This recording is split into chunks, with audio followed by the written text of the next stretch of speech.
નમસ્કાર વિદ્યાર્થી મિત્રો, સ્વાગત છે તમારું ફરી એકવાર તમારી પોતાની YouTube channel SS Gujarat education પર. અને આજે મિત્રો આપણે જોવાના છીએ ધોરણ 11 ગર્લ અસાઇનમેન્ટમાં જે તમારો એસપીસી સબ્જેક્ટ છે એના અંદર આપણે મિત્રો જોઈશું વિભાગ ઈનો, જે તમારો ભાગ 1નો પ્રકરણ નંબર 7 છે. તો એનું સોલ્યુશન આ વિડીયોમાં જોવાના છે. તો મિત્રો વિડીયોને અંત સુધી જોજો.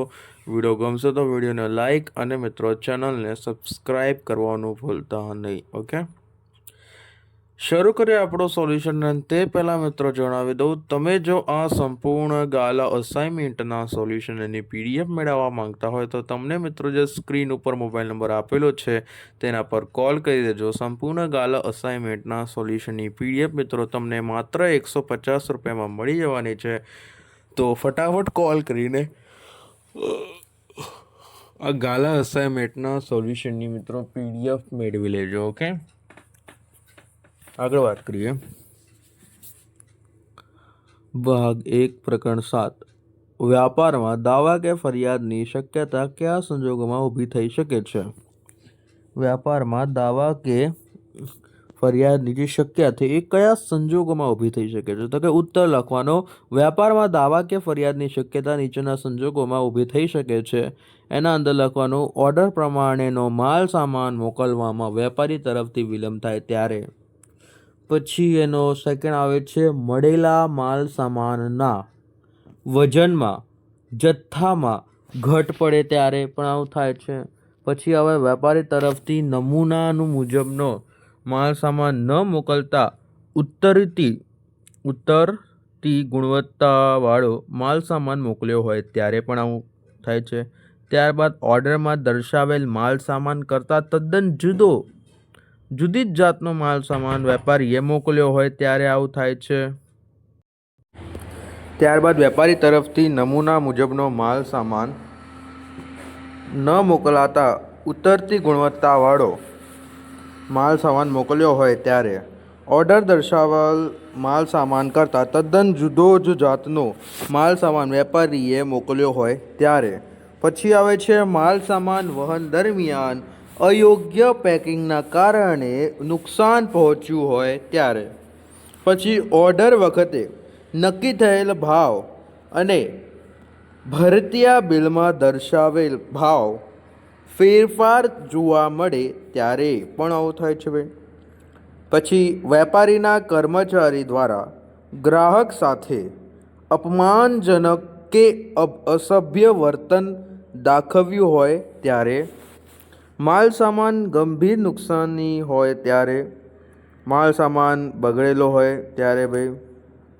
પછી ઓર્ડર પ્રમાણે માલ જ્યારે તૂટેલી હાલતમાં મળે ત્યારે, ઓર્ડર તમે આપ્યો અને તમને માલ જ તૂટે ફરિયાદ મળે ત્યારે તમે વ્યાપારમાં દાવા ફરિયાદની શક્યતા સંજોગો ઊભી થઈ શકે છે, આવું લખી દેવાનું. ઓકે, ત્યારબાદ બીજા નંબરનો તમારો ક્વેશ્ચન છે, દાવા ફરિયાદના પત્રો લખતી વખતે ધ્યાનમાં રાખવામાં મુદ્દાઓ જણાવો.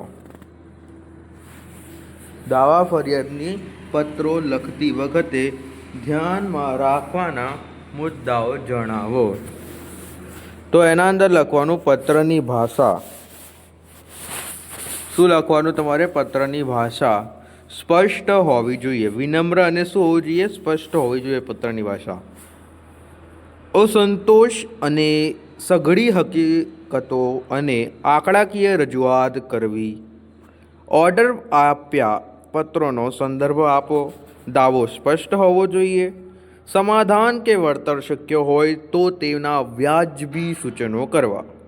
ઝડપી સમાધાન માટે ધ્યાન દોરવું. કઈ અને કેટલી બાબતોમાં નુકસાન વેઠવું પડ્યું છે તેની સ્પષ્ટતા કરવી જોઈએ.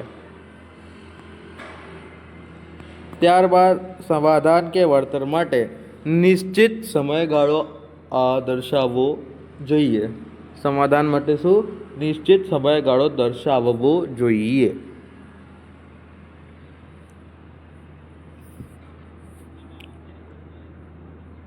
ઓકે, ત્યારબાદ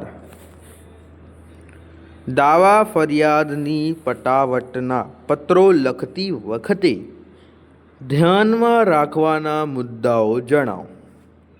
તો એના અંદર લખવાનું પત્રની શરૂઆત ક્ષમા માંગીને દિલગીરી વ્યક્ત કરીને થવી જોઈએ. દાવા ફરિયાદની પતાવટનો પત્ર ત્વરિત લખાવવું જોઈએ. દાવા ફરિયાદી તમે કોઈ ફરિયાદ કરો છો તો એ પત્ર તરત જ લખાઈ જવું જોઈએ, એનામાં મોડું નહીં કરવાનું ભાઈ. ગ્રાહકે પરિસ્થિતિની સ્પષ્ટતાપૂર્વક સમજૂતી આપવી જોઈએ. પરિસ્થિતિની શું સ્પષ્ટતાપૂર્વક સમજૂતી આપવી જોઈએ ભાઈ. પછી ગ્રાહકના નામ જોગ સંબંધથી પ્રત્યુત્તર આપવો જોઈએ. ગ્રાહકનું શું નામ જોગ સંજોગોથી પ્રત્યુત્તર આપવો જોઈએ. મુશ્કેલીનું ભવિષ્યમાં પુનરાવર્તન નહીં થાય તે માટે જરૂરી પગલાં લીધા છે અને તેની ગ્રાહકે ખાતરી આપવી જોઈએ. જો પતાવટ શક્ય ન હોય તો તે અંગેના કારણો ગ્રાહકને ગળે ઉતારવાના તમામ પ્રયત્નો કરવા જોઈએ. જો પતાવટ શક્ય ન હોય તો તે અંગેના કારણો ગ્રાહકે ગળે ઉતારવાના તમામ પ્રયત્નો કરવા જોઈએ. જો યોગ્ય દાવા ફરિયાદના માનપૂર્વક યોગ્ય પતાવટ થવી જોઈએ. વેચાણકર્તા પક્ષે ઉદારતા દાખવવી છે એનું ફલિત થવું જોઈએ. વેચાણકર્તા પક્ષે ઉદારતા દાખવી છે એનું ફલિત થવું જોઈએ.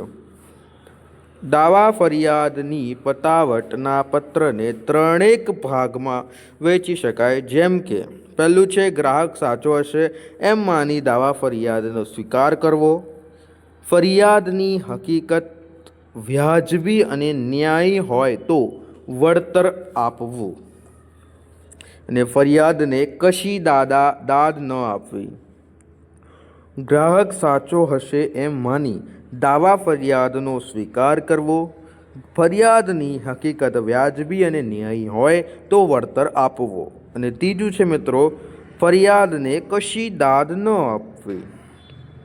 ચોથા નંબરનું જોઈએ અને તે પહેલાં મિત્રો તમે જો આપણી YouTube channel SS Gujarat education પર નવા આવ્યા હોય તો મિત્રો ચેનલને સબસ્ક્રાઈબ કરી દેજો. અને તમે જો આ સંપૂર્ણ ગાલા અસાઇનમેન્ટના સોલ્યુશનની PDF મેળવવા માંગતા હોય તો તમને સ્ક્રીન ઉપર જે મોબાઈલ નંબર આપેલો છે તેના પર કોલ કરી દો. સંપૂર્ણ ગાલા અસાઇનમેન્ટનો સોલ્યુશનની PDF મિત્રો તમને માત્ર 150 રૂપિયામાં મળી જવાની છે. તો ફટાફટ ભાઈ કોલ કરીને આખા ગાલા અસાઇનમેન્ટનો સોલ્યુશનની PDF તમે મેળવી શકો છો. તો કોલ કરીને ભાઈ મેળવી જ લેજો. ઓકે, આગળ વાત કરીએ અને ચેનલને સબસ્ક્રાઈબ અને વિડીયો લાઈક કરી દેજો. કેમ કે તમારે PDF મેળવવાની હોય ને તો તમે કેમ મેળવી શકો છો કે PDFમાં મિત્રો તમને વાર આ વિડીયો ના જોવા પડે, બધા એડ આવતી રહેશે બધી એના અંદર, પછી એવું બધું પ્રોબ્લેમ આવે છે. પરીક્ષાના ટાઈમે તો PDF તમારે જોડે હોય ને તો તમારે વાંચવામાં સરળતા રહે છે. ઓકે,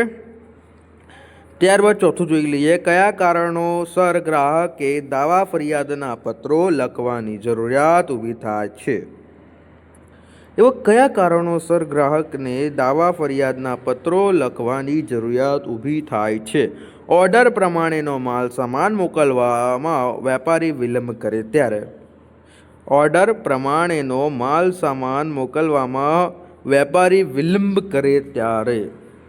મળેલ માલ સામાન વજનમાં ઘટ પડે ત્યારે. વેપારીએ નમૂના ન કરતાં ઉતરતી ગુણવત્તાવાળો માલ સામાન મોકલ્યો હોય ત્યારે.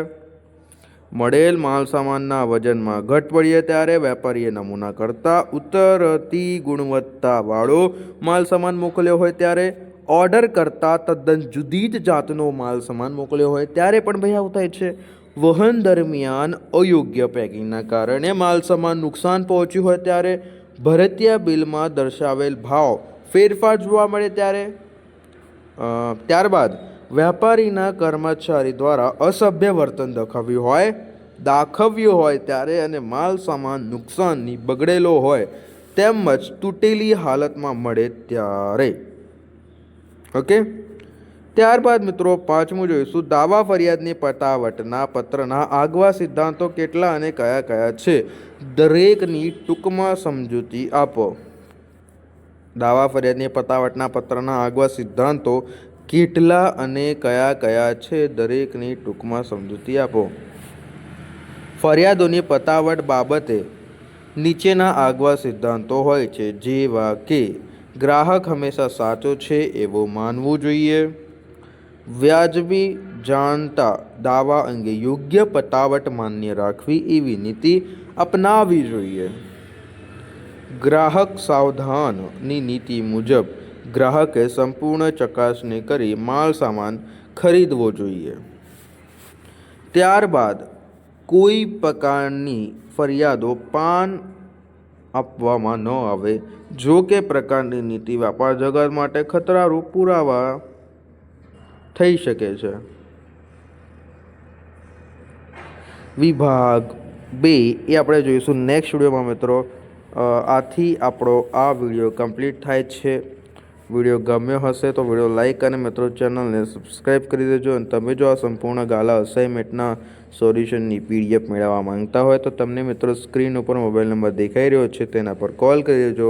સંપૂર્ણ ગાલા અસાઇનમેન્ટના સોલ્યુશનની PDF મિત્રો તમને માત્ર 150 રૂપિયામાં મળી જવાની છે. તો ભાઈ ફટાફટ કોલ કરીને મેળવી લેજો. ઓકે, મળીએ નેક્સ્ટ વિડીયોમાં. Thank you for watching. Channel subscribe બી કરી દેજો અને વિડીયો લાઈક બી કરી દેજો.